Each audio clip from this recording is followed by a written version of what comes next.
जिले की हलचल। आकाशवाणी लखनऊ से प्रस्तुत है जिले की हलचल। आज सुनिए कासगंज और शामली जिलों की हलचल। पहले सुनते हैं कासगंज जिले की हलचल। आलेख और स्वर है चंद्रशेखर मिश्र का।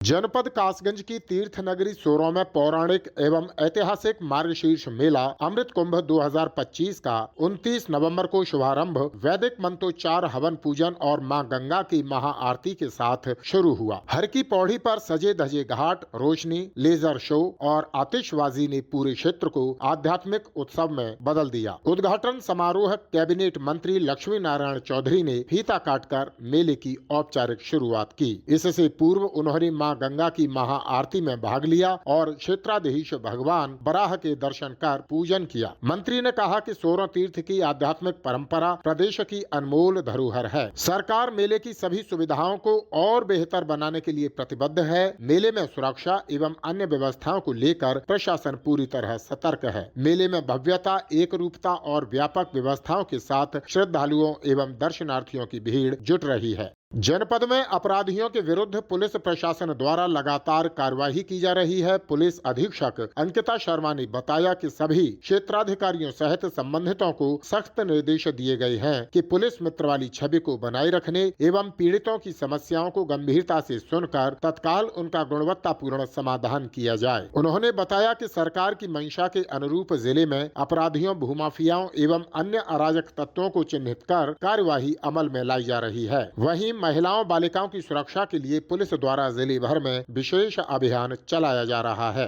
जिला विधिक सेवा प्राधिकरण कासगंज द्वारा आगामी 13 दिसंबर को बृहद स्तर पर राष्ट्रीय लोक अदालत का आयोजन जनपद न्यायालय परिसर में किया जाएगा। जिला विधिक सेवा प्राधिकरण के अध्यक्ष और जिला जज रामेश्वर ने बताया कि आयोजित होने वाली इस राष्ट्रीय लोक अदालत के माध्यम से व्यापक स्तर पर विभिन्न प्रकृति के वादों जैसे बैंक, भू राजस्व, सर्विस में वेतन एवं भत्ते, मोटर दुर्घटना प्रतिकर याचिकाएं, धारा 138 एनआई एक्ट के मामले, पारिवारिक और वैवाहिक मामलों सहित तमाम अन्य जन उपयोगी सेवाओं से संबंधित मामलों का गुणवत्तापूर्ण निस्तारण किया जाएगा। वहीं उन्होंने वादिकारियों से अधिक संख्या में आयोजित होने वाली इस राष्ट्रीय लोक अदालत का लाभ लेने की अपील भी की है। मुख्यमंत्री सामूहिक विवाह योजना के तहत 4 दिसंबर को कासगंज के 12 पत्थर मैदान में जनपद के नगरीय एवं ग्रामीण क्षेत्रों के 254 नव विवाहित जोड़े दाम्पत्य सूत्र में बंधे। आयोजित भव्य कार्यक्रम में जनप्रतिनिधियों, अधिकारियों और समाज सेवियों ने सभी जोड़ों को आशीर्वाद दिया। कार्यक्रम का शुभारंभ जिला पंचायत अध्यक्ष जिलाधिकारी प्रणय सिंह एवं जनप्रतिनिधियों ने दीप प्रज्वलित कर संयुक्त रूप से किया। नव युगलों ने एक दूसरे का हाथ थामकर वैवाहिक जीवन की नई पारी शुरू की।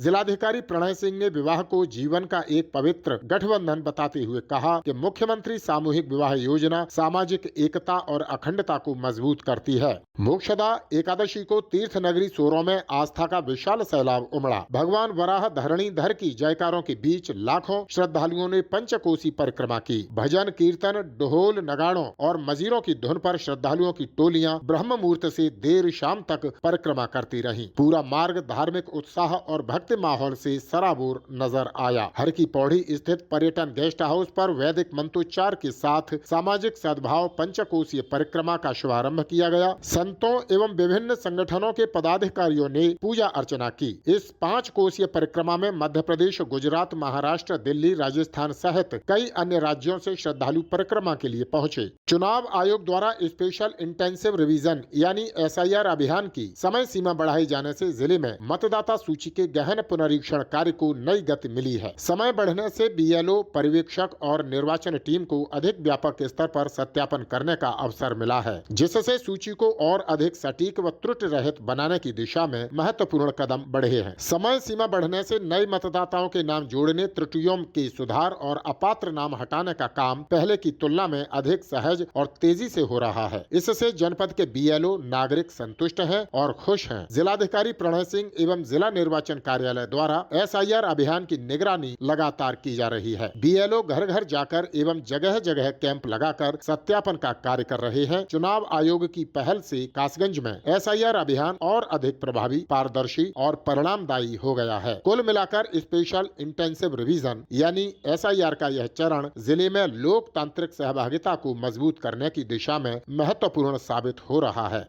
कासगंज जिले की हलचल के बाद आइए सुनते हैं शामली जिले की हलचल। आलेख और स्वर है अनुज कुमार सैनी का। शामली में शासन की स्टाम्प योजना में अब पारिवारिक संपत्ति पर शुल्क में छूट के आदेश लागू हो चुके हैं। नए नियम के तहत अब बंटवारे में कुल 10,000 रुपए खर्च करने होंगे। इसमें 5,000 स्टाम्प व 5,000 पंजीकरण शुल्क ही होगा। जिला स्टाम्प एवं पंजीयन विभाग की ओर से लोगों को प्रत्येक कार्य दिवस में जागरूक किया जा रहा है। दरअसल योगी सरकार ने पारिवारिक संपत्ति के बंटवारे को सरल और सुलभ बनाने के लिए अहम सुधार किए हैं। इनमें 3 पीढ़ियों तक के संपत्ति बंटवारा प्रक्रिया आसान तरीके से की गई है। इस नियम के तहत तत्काल बंटवारे की डीड मिल जाएगी। एआईजी स्टाफ अनिल मेहता ने बताया कि यह छूट कृषि, आवासीय या वाणिज्यिक संपत्तियों के बंटवारे पर ही लागू है। फर्म, सोसाइटी, ट्रस्ट व कंपनी के मामले में यह मान्य नहीं होगा। शासन के आदेश मिलते ही इसे जिले के शामली, कैराना और उनके उपनिबंधन कार्यालयों में लागू करने के निर्देश दिए गए हैं। शामली जिले के स्मार्ट मीटर उपभोक्ताओं को अब ऊर्जा निगम हर माह बिल नहीं भेजेगा, क्योंकि स्मार्ट मीटर लगवा चुके उपभोक्ताओं के लिए व्यवस्था में बदलाव करते हुए निगम ने घर घर बिजली बिल भेजने की व्यवस्था पर विराम लगा दिया है। जिले के 1 लाख से अधिक उपभोक्ताओं के यहाँ स्मार्ट मीटर लगवाए जा चुके हैं। मुख्य अभियंता विनोद कुमार ने बताया कि अब स्मार्ट मीटर उपभोक्ताओं को स्वयं ही UPPCL के ऐप के माध्यम से बिल निकालना पड़ेगा। बिजली बिल जमा कराने उपभोक्ता किसी भी बिल काउंटर या ऑनलाइन प्लेटफॉर्म से भी इसे जमा कर सकता है।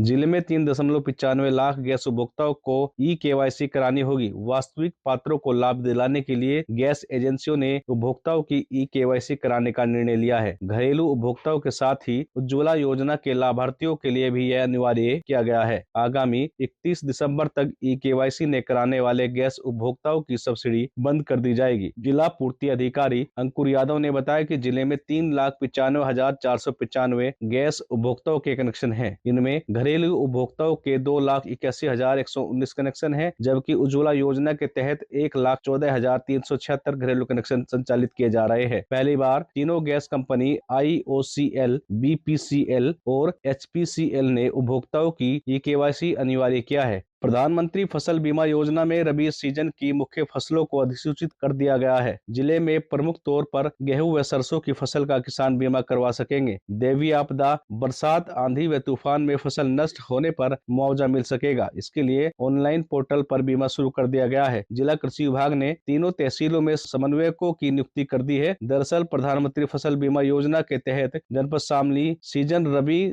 2025-26 में जनपद में अधिसूचित फसल गेहूं व सरसों है। इसके लिए किसान बीमा करवा कर नुकसान से बचाव कर सकते हैं। कृषि विभाग के अनुसार गेहूं की प्रीमियम धनराशि 1471.50 रुपए प्रति हेक्टेयर और इससे बीमित राशि 98,100 रुपए प्रति हेक्टेयर है। वहीं सरसों की प्रीमियम धनराशि 1384.50 रुपए प्रति हेक्टेयर और इसकी बीमित धनराशि 92,200 रुपए प्रति हेक्टेयर है। बीमा कराने के लिए किसान बैंक शाखा एवं जनसेवा केंद्र के माध्यम से 1 नवंबर से 31 दिसंबर तक पंजीकरण करा सकते हैं। उन्होंने बताया कि जिन ऋणी किसानों को फसल बीमा का लाभ लेना है, उनको अपने किसान क्रेडिट कार्ड में अपनी फसल बैंक में जाकर अनिवार्य रूप से 24 दिसंबर तक दर्ज करा लेनी होगी। जिला कृषि अधिकारी प्रदीप यादव ने बताया कि जनपद में प्रधानमंत्री फसल बीमा योजना के अंतर्गत 1 दिसंबर से जनपद की अधिसूचित फसल गेहूं तथा सरसों का बीमा कार्य जारी है। जो भी किसान भाई अपना बीमा कराना चाहते हैं, वो संबंधित कृषि विभाग